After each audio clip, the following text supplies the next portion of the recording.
Kong wrong की कहानी के प्रभाव में वो सद्गुण और अच्छी मानवता वाली इंसान बनने का प्रयास करती है। समस्याएं आने पर वो विनम्रता, सहनशीलता और उदारता से पेश आती है, मगर वास्तव में वो खिन्न, उदास और दुखी महसूस करती है।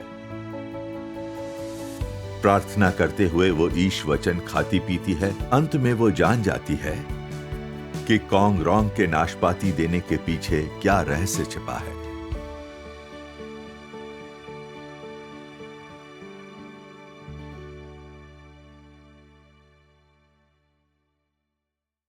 जब मैं प्राइमरी स्कूल में थी तो एक पाठ ने मुझ पर गहरी छाप छोड़ी। वह थी कॉन्ग रॉन्ग के नाशपाती देने की कहानी। कॉन्ग रॉन्ग ने अपने भाइयों को सबसे बड़ी नाशपाती दी, जबकि खुद सबसे छोटी ली। उसके पिता ने उसकी प्रशंसा की।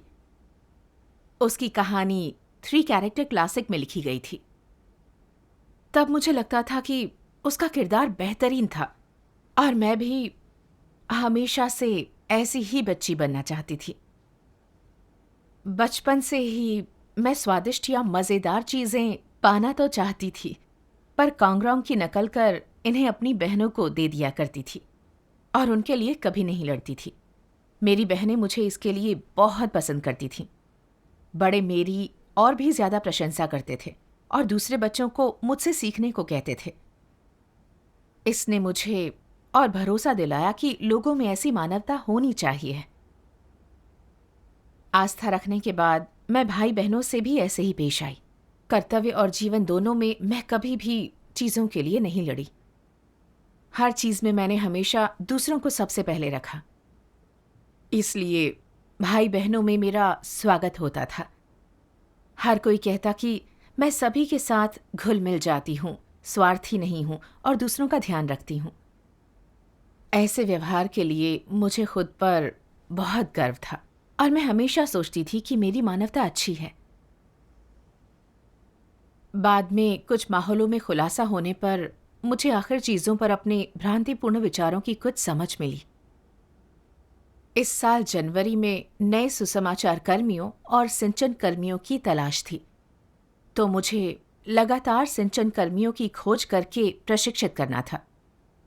कभी कभी मुझे कोई उपयुक्त व्यक्ति मिलता तो सुसमाचार कर्मी मुझसे पहले ही उसके पास पहुंच जाते। इससे मुझे बहुत दुख होता, पर यह कहने में बहुत शर्मिंदगी होती, क्योंकि लगता था हर कोई सोचेगा कि मैं स्वार्थी हूं। तो मैंने एक तरीका निकाला।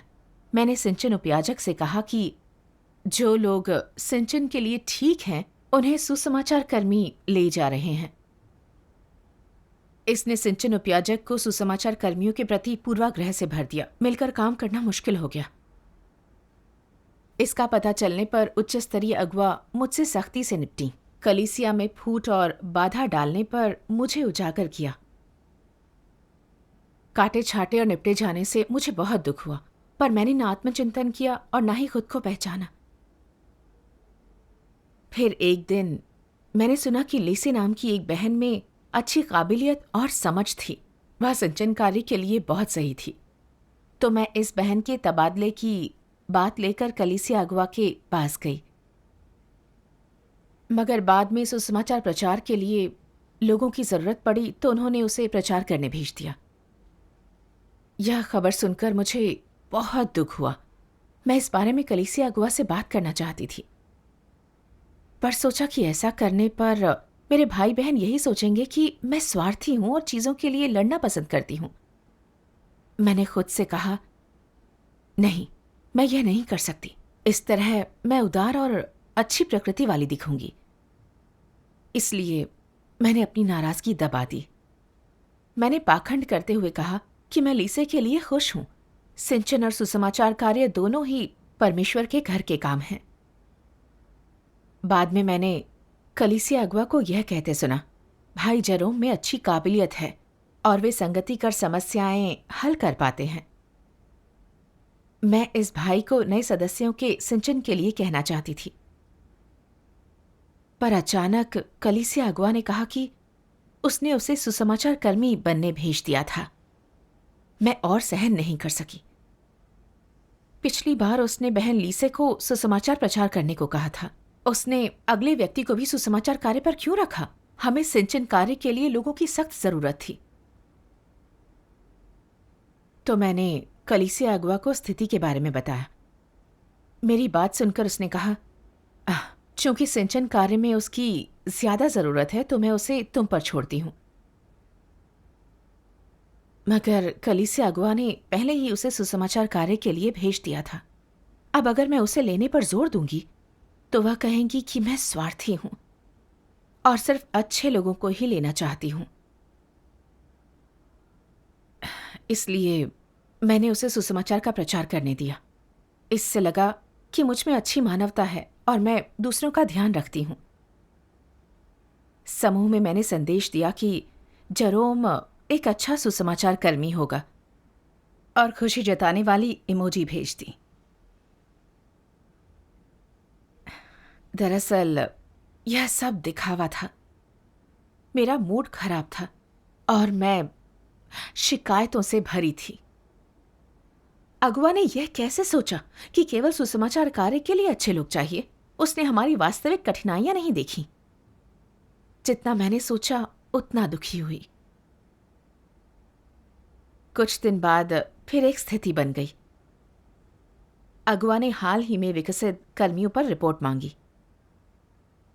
मैंने देखा कि सिंचन कर्मियों से ज्यादा तो सुसमाचार कर्मी लोगों को विकसित कर रहे थे और मैं फिर इसे सहन नहीं कर पाई। मेरा मन तुरंत असंतोष और शिकायत से भर गया। मुझे उम्मीद नहीं थी कि वे इतने सारे लोगों को विकसित कर रहे थे। मैंने तो लीसे और जेरोम को भी उनके पास जाने दिया था। यह बिल्कुल अनुचित था। अब सिंचन कर्मियों की तुलना में सुसमाचार कर्मी अधिक थे। आगे बड़ी संख्या में नए सदस्य आएंगे, लेकिन हमारे पास सिंचन कर्मी कम हैं। मुझे बहुत दबाव महसूस हुआ, साथ ही अगुआ के प्रति पूर्वाग्रह भी। लगा जैसे उसे बस सुसमाचार कार्य की पड़ी थी। सिंचन कार्य की चिंता किसी को नहीं थी। सोच सोचकर मुझे बहुत दुख हुआ। मैं वहां बैठकर रोने लगी। सुसमाचार उपयाजक और कलीसिया अगुआ को समूह में हमारे नए सदस्यों के बारे में जोश से बोलते देख लगा कि मैं बाहरी व्यक्ति हूं। इतनी निराशा हुई कि मैं समूह छोड़ना चाहती थी। उस दिन दोपहर में मैं इतनी दुखी हुई कि कुछ खा भी ना सकी। मैं अकेले बिस्तर पर लेटी सिसक रही थी। मुझे लगा कि अगर ऐसे ही चला तो मैं बीमार पड़ जाऊंगी। जब मेरी एक परिचित बहन ने मेरी हालत देखी तो उसने कहा कि मैं सीधे नहीं बोलती और छिपाती हूं ताकि दूसरे मुझे विनम्र समझकर मुझे ऊंची नजर से देखें। बहन की याद दिलाने पर मैंने आखिर आत्मचिंतन करना शुरू किया। परमेश्वर के वचन में मैंने पढ़ा, क्या तुम लोग जानते हो कि फरीसी वास्तव में कौन है? क्या तुम लोगों के आसपास कोई फरीसी है? इन लोगों को फरीसी क्यों कहा जाता है? फरीसियों का वर्णन कैसे किया जाता है? वे ऐसे लोग होते हैं जो पाखंडी हैं, जो पूरी तरह से नकली हैं और अपने हर कार्य में नाटक करते हैं। वे क्या नाटक करते हैं? वे अच्छे, दयालु और सकारात्मक होने का ढोंग करते हैं। क्या वे वास्तव में ऐसे होते हैं? बिल्कुल नहीं। चूंकि वे पाखंडी होते हैं, इसलिए उनमें जो कुछ भी व्यक्त और प्रकट होता है वह झूठ होता है। वह सब ढोंग होता है। यह उनका असली चेहरा नहीं। उनका असली चेहरा कहाँ छिपा होता है? वह उनके दिल की गहराई में छिपा होता है। दूसरे उसे कभी नहीं देख सकते। बाहर सब नाटक होता है, सब नकली होता है, लेकिन वे केवल लोगों को मूर्ख बना सकते हैं। वे परमेश्वर को मूर्ख नहीं बना सकते। दूसरों को ऐसे लोग बहुत ही धर्मपरायण और विनम्र लगते हैं, लेकिन वास्तव में यह नकली होता है। वे सहिष्णु, धैर्यवान और प्रेमपूर्ण लगते हैं, परंतु यह सब वास्तव में ढोंग होता है। वे कहते हैं कि वे परमेश्वर से प्रेम करते हैं, लेकिन वास्तव में यह एक नाटक होता है। दूसरे लोग ऐसे लोगों को पवित्र समझते हैं, लेकिन असल में यह झूठ होता है। सच्चा पवित्र व्यक्ति कहाँ मिल सकता है? मनुष्य की सारी पवित्रता नकली होती है। वह सब एक नाटक, एक ढोंग होता है। बाहर से वे परमेश्वर के प्रति वफादार प्रतीत होते हैं, लेकिन वे वास्तव में केवल दूसरों को दिखाने के लिए कर रहे होते हैं। जब कोई नहीं देख रहा होता है तो वे जरा से भी वफादार नहीं होते हैं, और वे जो कुछ भी करते हैं वह लापरवाही से किया गया होता है। सतही तौर पर वे खुद को परमेश्वर के लिए खपाते हैं, और उन्होंने अपने परिवारों और अपनी आजीविकाओं को छोड़ दिया है। लेकिन वे गुप्त रूप से क्या कर रहे हैं? वे परमेश्वर के लिए काम करने के नाम पर कलीसिया से मुनाफा कमाते हुए और गुप्त रूप से चढ़ावे चुराते हुए कलीसिया में अपना उद्यम संचालित कर रहे हैं और अपना कारोबार चला रहे हैं। ये लोग आधुनिक पाखंडी फरीसी हैं। अगर तुम जिसका अनुसरण करते हो वह सत्य है, और तुम जिसका अभ्यास करते हो वह सत्य है, और तुम्हारे भाषण और कार्यों का आधार परमेश्वर के वचन हैं, तो दूसरों को तुम्हारे सैद्धांतिक भाषण और कार्यों से लाभ और उपलब्धि मिलेगी। क्या यह तुम दोनों के लिए ही लाभदायक नहीं होगा? अगर परंपरागत संस्कृति की सोच से विवश होकर तुम दिखावा करते हो और दूसरे भी ऐसा ही करते हैं, और उनके चापलूसी करने पर तुम भी शिष्टतापूर्ण बातें करते हो, दोनों एक दूसरे के लिए दिखावा करते हो, तो तुम दोनों में से कोई भी किसी काम का नहीं है। वह और तुम पूरे दिन खुशामद और शिष्टतापूर्ण बातें करते रहते हो, जिसमें सत्य का एक भी शब्द नहीं होता, और जीवन में परंपरागत संस्कृति द्वारा प्रचारित अच्छे व्यवहार को अपनाते हो। हालांकि बाहर से इस तरह का व्यवहार परंपरागत दिखता है, लेकिन यह सब पाखंड है। व्यवहार जो दूसरों को चकमा और धोखा देता है, व्यवहार जो लोगों को फंसाता और ठगता है, जिसमें ईमानदारी का एक शब्द नहीं होता। अगर तुम ऐसे इंसान से मित्रता करते हो तो अंत में तुम्हें फंसाया और ठगा जाना तय है। उनके अच्छे व्यवहार से ऐसा कुछ नहीं मिलता जो तुम्हें शिक्षित करता हो। तुम्हें सिखाने के लिए उसमें सिर्फ झूठ और कपट होता है। तुम उनके साथ ठगी करते हो, वे तुम्हारे साथ ठगी करते हैं। अंततः तुम अपनी निष्ठा और गरिमा का अत्यधिक शरण महसूस करोगे, जिसे तुम्हें सहना ही होगा। तुम्हें अभी भी दूसरों से बहस या उनसे बहुत ज्यादा अपेक्षा किए बिना खुद को शिष्टाचार और सुसंस्कृत सभ्यता के साथ पेश करना होगा। तुम्हें अभी भी धैर्यवान और सहिष्णु होना होगा। एक दीप्तिमान मुस्कुराहट के साथ बेफिक्री और व्यापक उदारता का स्वांग करना होगा। ऐसी स्थिति प्राप्त करने के लिए कितने वर्षों का कठिन प्रशिक्षण लेना होगा? अगर तुम खुद से दूसरों के सामने ऐसे ही जीने की अपेक्षा करते हो, तो क्या तुम्हारा जीवन तुम्हें थका नहीं देगा? इतना प्रेम होने का दिखावा करना, पूरी तरह से जानते हुए कि तुम में वह नहीं है, ऐसा पाखंड कोई आसान चीज नहीं है। एक इंसान के रूप में तुम खुद को इस तरह से पेश करने की थकावट और ज्यादा दृढ़ता से महसूस करोगे। तुम अपने अगले जन्म में इंसान के बजाय गाय या घोड़े, सूअर या कुत्ते के रूप में पैदा होना पसंद करोगे। वे तुम्हारे लिए बहुत झूठे और दुष्ट हैं। परमेश्वर बताता है, लोग पारंपरिक संस्कृति के पाखंड को जीते हैं, जो केवल दर्द, अवसाद और खुद से अलगाव पैदा करता है। मैं एकदम हिल गई। इनसे मेरा कितना नुकसान हुआ था। खासकर जब मैंने पढ़ा, इतना प्रेम होने का दिखावा करना, पूरी तरह से जानते हुए कि तुम्हें वह नहीं है, ऐसा पाखंड कोई आसान चीज नहीं है। मुझे बहुत शर्मिंदगी महसूस हुई। इन वचनों ने मेरे हालात बयान कर दिए। जाहिर है मैं बहुत उदार नहीं थी, पर उदार होने का दिखावा करती थी। कलीसिया के काम पर ध्यान ना देने पर भी मैंने ऐसा करने का नाटक किया। जब लीसे और जेरोम को सुसमाचार का प्रचार करने को कहा गया, मैं दुखी थी, पर मैं जबरन मुस्कुराई। कहा कि उनके सुसमाचार प्रचार करने से मैं खुश हूं। मैं स्वांग रचने वाली थी, परमेश्वर के वचन से पता चलता है कि फरीसी पाखंडी थे जो हमेशा स्वांग रचते थे। बाहर से उनमें अच्छी मानवता थी, वे सहिष्णु, विनम्र और धर्मनिष्ठ थे, पर असल में उन्होंने इसका उपयोग लोगों को धोखा देने, उन्हें फंसाने और अपने रुतबे को बचाने के लिए किया। उनका सार सत्य और परमेश्वर से घृणा करने वाला था। यही कारण है कि प्रभु यीशु ने सांप जैसे बताकर उनकी निंदा की और उनके लिए शोक जताया। इन बातों पर सोचते हुए मुझे डर लगने लगा।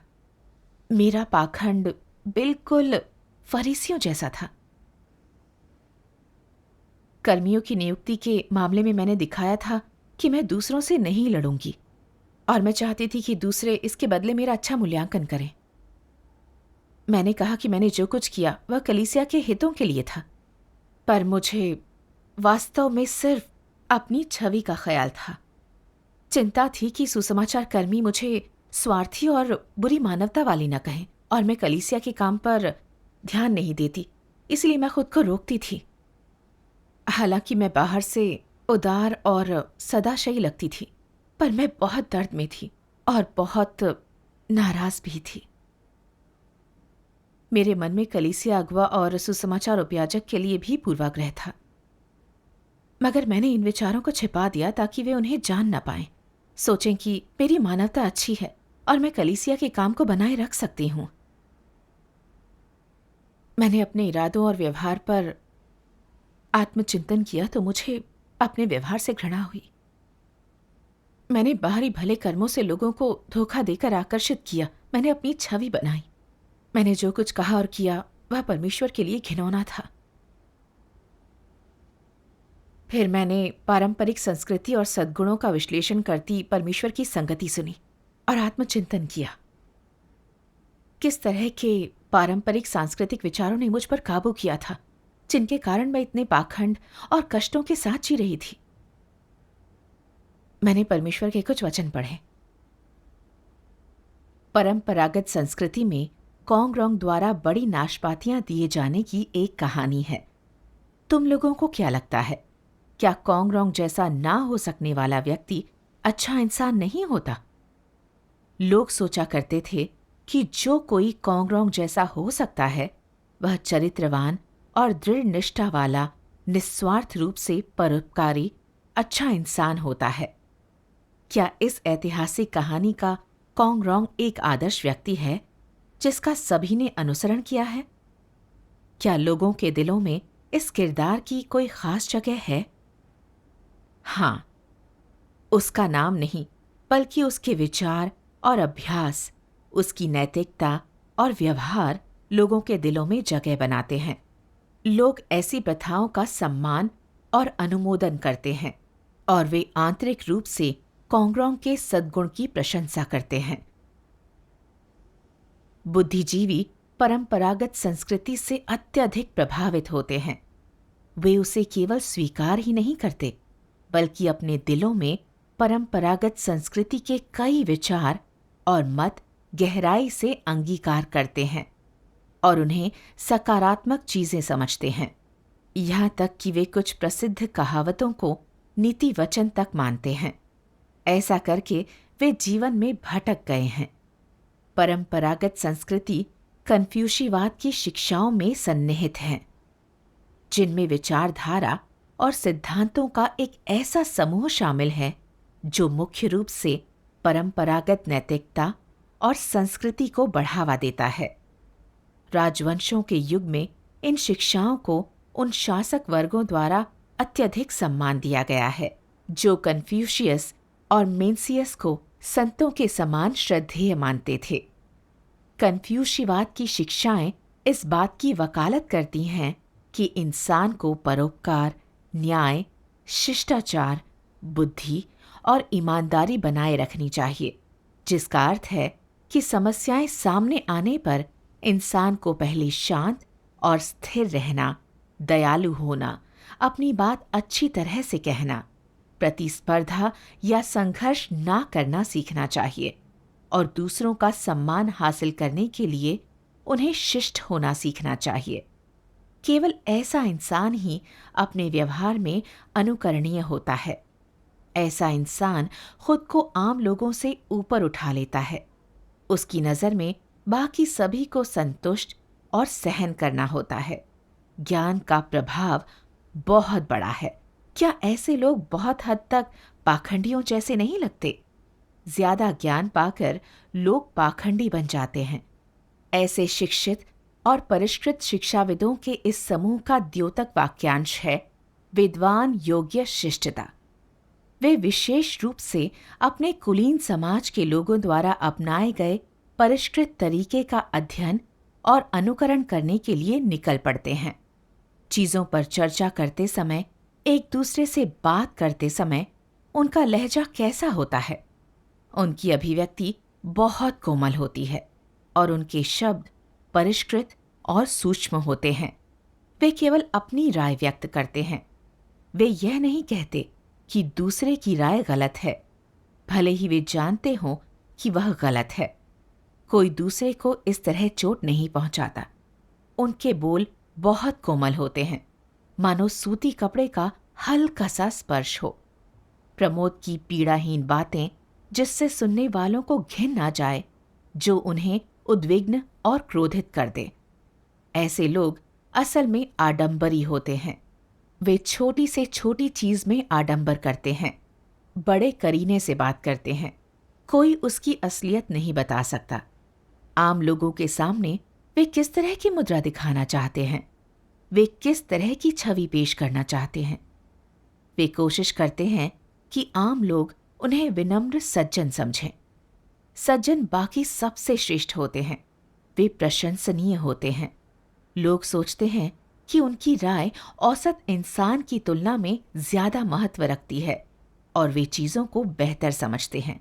इसलिए वे अपने सभी मामलों में ऐसे बुद्धिजीवियों से सलाह लेते हैं। ये बुद्धिजीवी यही परिणाम तो प्राप्त करना चाहते हैं। वे सभी चाहते हैं कि उन्हें संतों की तरह पूजा जाए। परमेश्वर के वचन ने मेरी समस्या का सटीक वर्णन किया। मैंने इन पाखंडी अच्छे कर्मों को अनुकरण के लायक सकारात्मक चीजें क्यों माना था?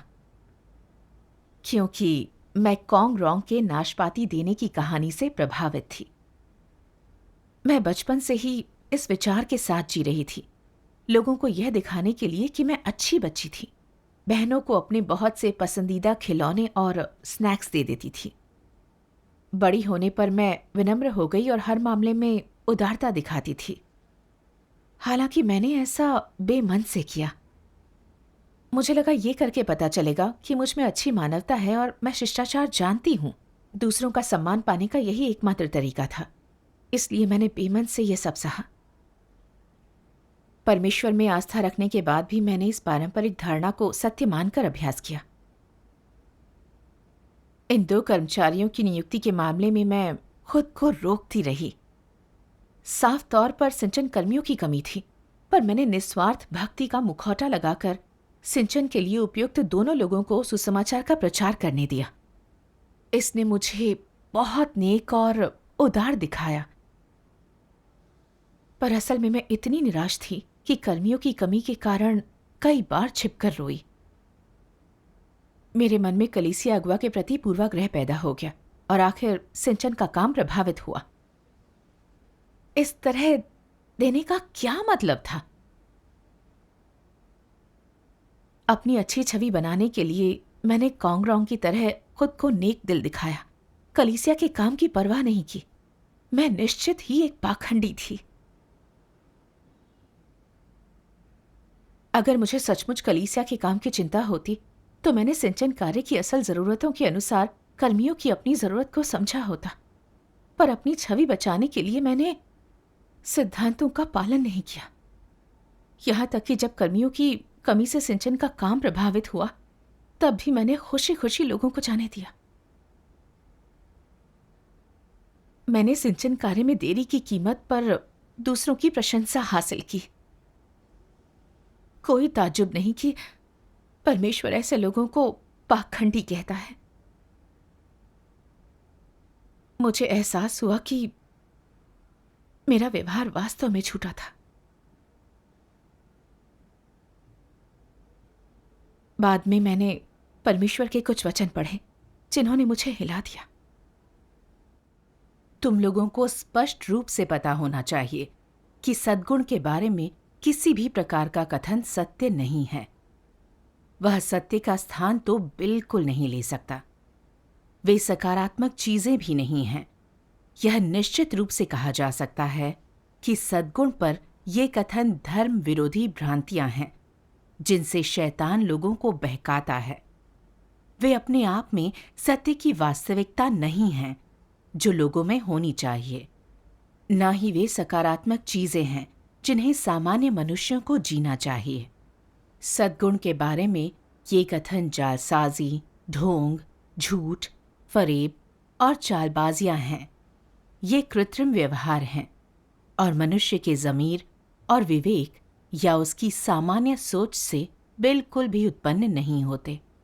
इसलिए सद्गुण के संबंध में परंपरागत संस्कृति के तमाम कथन बेहुदा, बेतुके, पाखंड और भ्रम हैं। इन कुछ संगतियों से सद्गुण के बारे में शैतान के कथनों को आज पूर्ण रूपेण मृत्यु दंड दे दिया गया है। अगर वे सकारात्मक चीजें तक नहीं हैं, तो लोग उन्हें कैसे स्वीकार सकते हैं? लोग इन विचारों और मतों से कैसे जी सकते हैं? कारण यह है कि सद्गुण के बारे में ये कथन लोगों की धारणाओं और कल्पनाओं से बहुत अच्छी तरह मेल खाते हैं। वे प्रशंसा और अनुमोदन उत्पन्न करते हैं। इसलिए लोग सद्गुण के बारे में इन कथनों को दिल से स्वीकारते हैं, और हालांकि वे इन्हें अमल में नहीं ला सकते, फिर भी वे आंतरिक रूप से इन्हें गले लगाकर उत्साहपूर्वक इनकी आराधना करते हैं। और इस प्रकार शैतान लोगों को बहकाने, उनके दिलों और व्यवहार को नियंत्रित करने के लिए सद्गुण के बारे में विभिन्न कथनों का उपयोग करता है। क्योंकि अपने दिलों में लोग सद्गुण के बारे में सभी प्रकार के कथनों की आराधना करते हैं और उनमें अंधविश्वास रखते हैं, और अत्यधिक गरिमा, महानता और दयालुता के झूठे एहसास का दिखावा करके अत्यधिक सम्मान और प्रशंसा पाने का अपना लक्ष्य हासिल करने के लिए वे सभी इन कथनों का उपयोग करना चाहते हैं। संक्षेप में, सद्गुण के बारे में सभी विभिन्न कथन यह मांग करते हैं कि लोगों को सद्गुण के क्षेत्र में किसी प्रकार का व्यवहार या मानवीय गुण प्रदर्शित करना चाहिए। ये व्यवहार और मानवीय गुण काफी नेक लगते हैं और श्रद्धेय होते हैं, इसलिए सभी लोग अपने दिलों में इन्हें पाना चाहते हैं।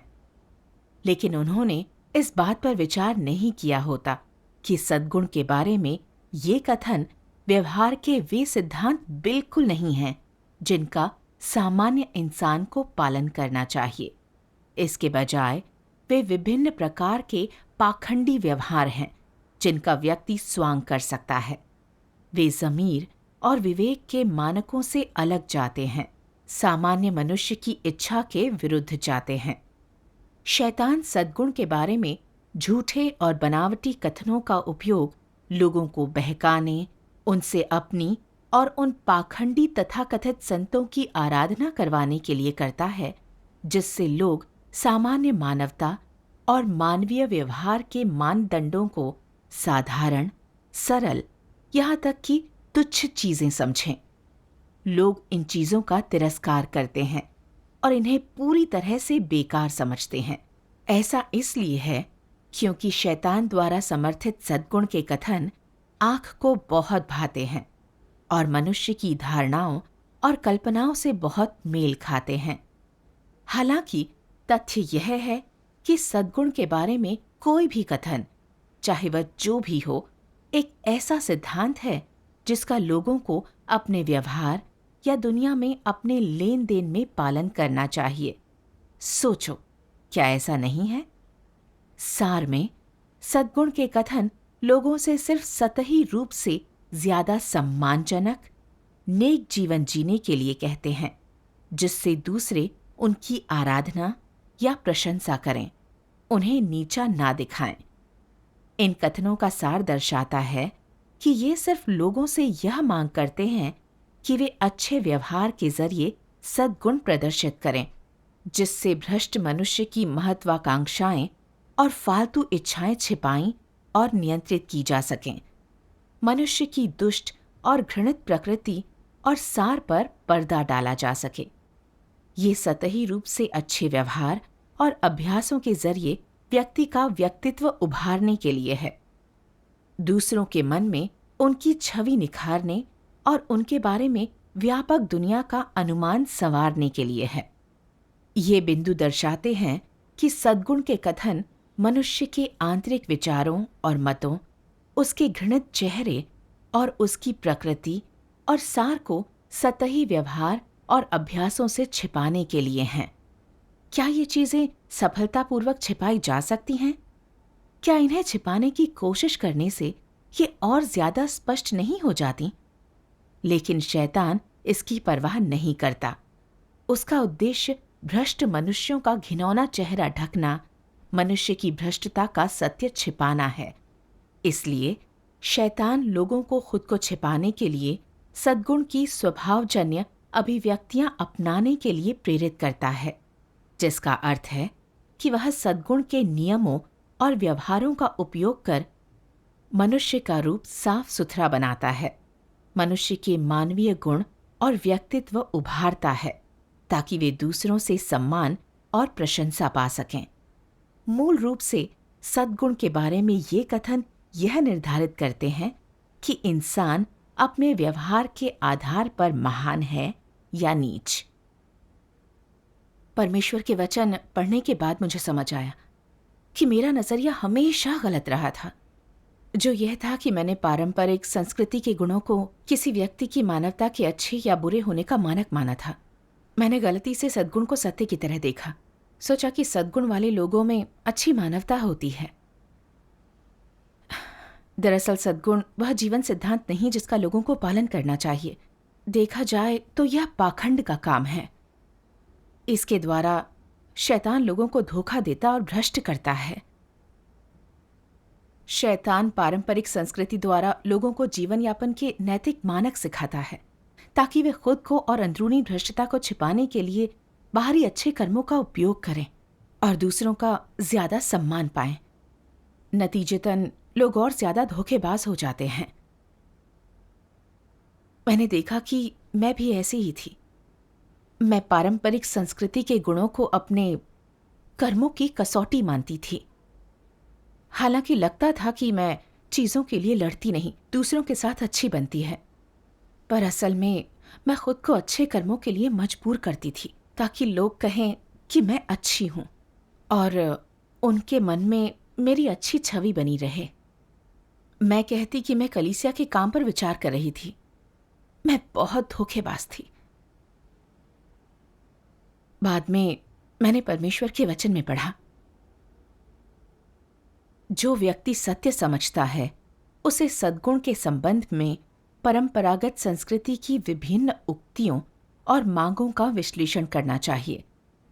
देखो कि तुम उनमें से किसे सबसे ज्यादा संजोते हो, किसका तुम लगातार पालन करते हो। लोगों और घटनाओं को तुम जैसे देखते हो उसका सतत आधार और दिशा निर्देश क्या है। तुम कैसे व्यवहार और कार्य करते हो। फिर जिन चीजों का तुम पालन करते हो उनकी तुलना परमेश्वर के वचनों और अपेक्षाओं से करके यह देखना चाहिए कि परंपरागत संस्कृति की ये चीजें परमेश्वर द्वारा व्यक्त सत्यों के विपरीत और उनकी विरोधी तो नहीं। अगर वाकई कोई समस्या नजर आए तो तुम्हें तुरंत विश्लेषण करना चाहिए कि परंपरागत संस्कृति वास्तव में कहाँ गलत और बेतुकी है। जब तुम ये मुद्दे स्पष्ट कर लोगे तो तुम जान जाओगे कि क्या सत्य है और क्या झूठ। तुम्हारे पास अभ्यास के लिए एक मार्ग होगा और तुम वह मार्ग चुन लोगे जिस पर तुम्हें चलना चाहिए। इस तरह सत्य की खोज करके तुम अपना व्यवहार सुधारने में सक्षम हो जाओगे। परमेश्वर के वचन से मैं समझी कि यदि आप इन पारंपरिक विचारों के अनुसार नहीं जीना चाहते तो पहले आपको इन्हें समझकर इनका विश्लेषण करना होगा और पता करना होगा कि वे कहाँ गलत हैं, वे बेतुके क्यों हैं, कैसे वे सत्य के खिलाफ हैं। और उनके अनुसार जीने के क्या नतीजे होते हैं। इन चीजों को साफ साफ देखकर ही आप इन्हें त्याग सकते हैं और सत्य स्वीकार सकते हैं। मुझे ताज्जुब होने लगा। क्या कांगरांग में नाशपाती देना सत्य के सिद्धांतों के अनुरूप है? क्या यह सामान्य मानवता के लिए परमेश्वर की अपेक्षाओं में से एक है? क्या हर चीज को सहन करने वाले लोग वास्तव में अच्छे होते हैं? मेरी अपनी अंध सहनशीलता ने सिंचन कार्य में कर्मियों की गंभीर कमी पैदा कर दी थी। सब चीजों में उदारता और सहनशीलता दिखाने के लिए मैंने कई पाखंडी झूठ बोले। इन पारंपरिक विचारों में शिक्षित होने से मैं अच्छी इंसान बनने के बजाय पाखंडी और धोखेबाज बन गई थी। दूसरों का सम्मान पाकर मैं खुश नहीं थी, बल्कि अधिक से अधिक उदास और दुखी हो गई। ये पारंपरिक संस्कृति की पूजा करने के कड़वे फल थे। अगर परमेश्वर ने पारंपरिक संस्कृति के सार का खुलासा ना किया होता तो मैं जीवन भर अंधी बनी रहती। मैं सत्य व्यक्त करने, पारंपरिक विचारों का विश्लेषण करने और मुझे जगाने के लिए परमेश्वर को धन्यवाद देना नहीं भूली। उसके बाद मैंने सोचा, चूंकि कांगरांग का नाशपाती देने का गुण केवल बाहरी अच्छा व्यवहार था और इसका मतलब यह नहीं था कि उसमें अच्छी मानवता थी। वास्तव में अच्छी मानवता क्या है? परमेश्वर के वचन में मैंने पढ़ा, अच्छी मानवता होने का कोई मानक अवश्य होना चाहिए। इसमें संयम का मार्ग अपनाना, सिद्धांतों से चिपके ना रहना, किसी को नाराज नहीं करने का प्रयत्न करना, जहां भी तुम जाओ वहीं चापलूसी करके कृपा पात्र बनना, जिससे भी तुम मिलो सभी से चिकनी चुपड़ी बातें करना और सभी से अपने बारे में अच्छी बातें करवाना शामिल नहीं है। यह मानक नहीं है। तो मानक क्या है? यह परमेश्वर, सत्य, कर्तव्य के प्रदर्शन और हर तरह के लोगों, घटनाओं और चीजों के प्रति व्यवहार में सिद्धांत रखना और जिम्मेदारी लेना है। सब इसे स्पष्ट ढंग से देख सकते हैं। इसे लेकर सभी अपने हृदय में स्पष्ट हैं। इतना ही नहीं, परमेश्वर लोगों के हृदय को टटोलता है और उनमें से हर एक की स्थिति जानता है। चाहे वे जो भी हों, परमेश्वर को कोई मूर्ख नहीं बना सकता।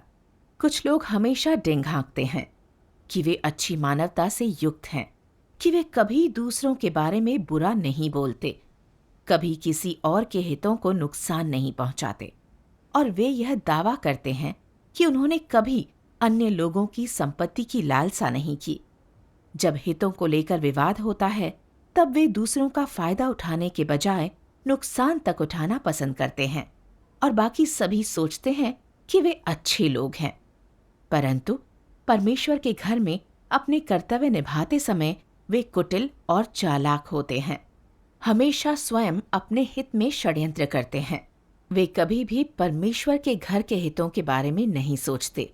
वे कभी उन चीजों को अत्यावश्यक नहीं मानते हैं जिन्हें परमेश्वर अत्यावश्यक मानता है, या उस तरह नहीं सोचते हैं जिस तरह परमेश्वर सोचता है। और वे कभी अपने हितों को एक तरफ नहीं रख सकते ताकि अपने कर्तव्य का निर्वहन कर सकें। वे कभी अपने हितों का परित्याग नहीं करते। यहाँ तक कि जब वे कुकर्मियों को बुरा करते देखते हैं, वे उन्हें उजागर नहीं करते। उनके रत्ती भर भी कोई सिद्धांत नहीं है। यह किस प्रकार की मानवता है? यह अच्छी मानवता नहीं है। ऐसे व्यक्ति की बातों पर बिल्कुल ध्यान ना दो। तुम्हें देखना चाहिए कि वह किसके अनुसार जीता है, क्या प्रकट करता है और अपने कर्तव्य निभाते समय उसका रवैया कैसा होता है। साथ ही उसकी अंदरूनी दशा कैसी है और उसे किससे प्रेम है। अगर अपनी शोहरत और दौलत के प्रति उसका प्रेम परमेश्वर के प्रति निष्ठा से बढ़कर है, अगर अपनी शोहरत और दौलत के प्रति उसका प्रेम परमेश्वर के घर के हितों से बढ़कर है, अगर अपनी शोहरत और दौलत के प्रति उसका प्रेम उस विचारशीलता से बढ़कर है जो वो परमेश्वर के प्रति दर्शाता है, तो क्या इस प्रकार के इंसान में इंसानियत है? यह ऐसा इंसान नहीं है जिसके पास मानवता है। उसका व्यवहार दूसरों के द्वारा और परमेश्वर द्वारा देखा जा सकता है। ऐसे इंसान के लिए सत्य को हासिल करना बहुत कठिन होता है। परमेश्वर के वचन से मैं समझ गई कि अच्छी मानवता वाला व्यक्ति सत्य और सकारात्मक चीजों से प्यार करता है, जिम्मेदार होता है, सत्य के सिद्धांत मानकर कलीसिया का काम बनाए रखता है। जो किसी को नाराज करते नहीं दिखते, आंख बंद करके सिद्धांत के बिना सब सहते हैं और जो दूसरों का फायदा उठाने के बजाय खुद नुकसान उठाते हैं। वे बाहर से भले ही अच्छे चरित्र वाले होते हैं, पर अपने कर्तव्यों में वे हमेशा अपने हित बचाना चाहते हैं। कभी सत्य का अभ्यास नहीं करते, कभी कलीसिया के कार्य पर ध्यान नहीं देते। ऐसे लोगों में अच्छी मानवता नहीं होती। मैं पारंपरिक संस्कृति से जीकर नकली अच्छी इंसान नहीं बनना चाहती थी। मैं परमेश्वर की अपेक्षाओं के अनुसार इंसान की तरह जीना चाहती थी। परमेश्वर के वचन पढ़ते ही मुझे अभ्यास का मार्ग मिल गया। कोई भी समस्या पैदा होने पर, चाहे वह कैसी भी हो, तुम्हें सत्य की खोज करनी चाहिए और तुम्हें किसी भी तरीके से छद्म व्यवहार नहीं करना चाहिए या दूसरों के सामने नकली चेहरा नहीं लगाना चाहिए। तुम्हारी कमियां हों, खामियां हों, गलतियां हों, तुम्हारे भ्रष्ट स्वभाव हों, तुम्हें उनके बारे में कुछ छिपाना नहीं चाहिए और उन सभी के बारे में संगति करनी चाहिए। उन्हें अपने अंदर ना रखो। जीवन में प्रवेश करने के लिए खुलकर बोलना सीखना सबसे पहला कदम है और यह पहली बाधा है जिसे पार करना सबसे मुश्किल है। एक बार तुमने इसे पार कर लिया तो सत्य में प्रवेश करना आसान हो जाता है। यह कदम उठाने का क्या मतलब है? इसका मतलब है कि तुम अपना हृदय खोल रहे हो और वह सब कुछ दिखा रहे हो जो तुम्हारे पास है, अच्छा या बुरा, सकारात्मक या नकारात्मक, दूसरों और परमेश्वर के देखने के लिए खुद को खोलना, परमेश्वर से कुछ ना छिपाना, कुछ गुप्त ना रखना, कोई स्वांग ना करना, धोखे और चालबाजी से मुक्त रहना और इसी तरह दूसरे लोगों के साथ खुला और ईमानदार रहना। इस तरह तुम प्रकाश में रहते हो और ना सिर्फ परमेश्वर तुम्हारी जांच करेगा, बल्कि अन्य लोग भी यह देख पाएंगे कि तुम सिद्धांत से और एक हद तक पारदर्शिता से काम करते हो। तुम्हें अपनी प्रतिष्ठा, छवि और हैसियत की रक्षा करने के लिए किसी भी तरीके का उपयोग करने की आवश्यकता नहीं है।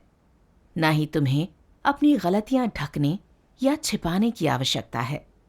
तुम्हें इन बेकार के प्रयासों में लगने की आवश्यकता नहीं है। यदि तुम इन चीजों को छोड़ पाओ तो तुम बहुत आराम से रहोगे। तुम बिना किसी बंधन या पीड़ा के जियोगे और पूरी तरह से प्रकाश में जियोगे।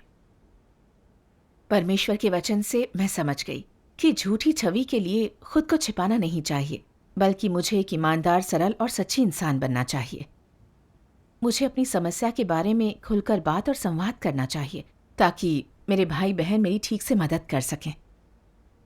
जब मैंने चुपचाप आंख बंद करके चीजें सही तो सभी को लगा कि सिंचन कर्मियों की कोई कमी नहीं है और सोचा कि काम अच्छा चल रहा है। असल में मैं परेशान थी और कलीसिया का काम खराब हो रहा था। तो मैंने परमेश्वर के वचन अनुसार अभ्यास किया और अपने भाई बहनों से साफ तौर पर बात की। उसके बाद उन सभी ने सिंचन कार्य के लिए मुझे कुछ कर्मी दिए। इससे समझी कि ईश वचन का अभ्यास करना आसान और आनंददायक है। पारंपरिक संस्कृति के मुताबिक चलकर हम केवल अधिक से अधिक भ्रष्ट, झूठे और धोखेबाज और बेहद दुखी होते जाते हैं। सत्य के अभ्यास से ही हम इंसान की तरह जीकर अच्छे लोग बन सकते हैं और सच्ची शांति और आनंद का अनुभव कर पाते हैं। परमेश्वर का धन्यवाद।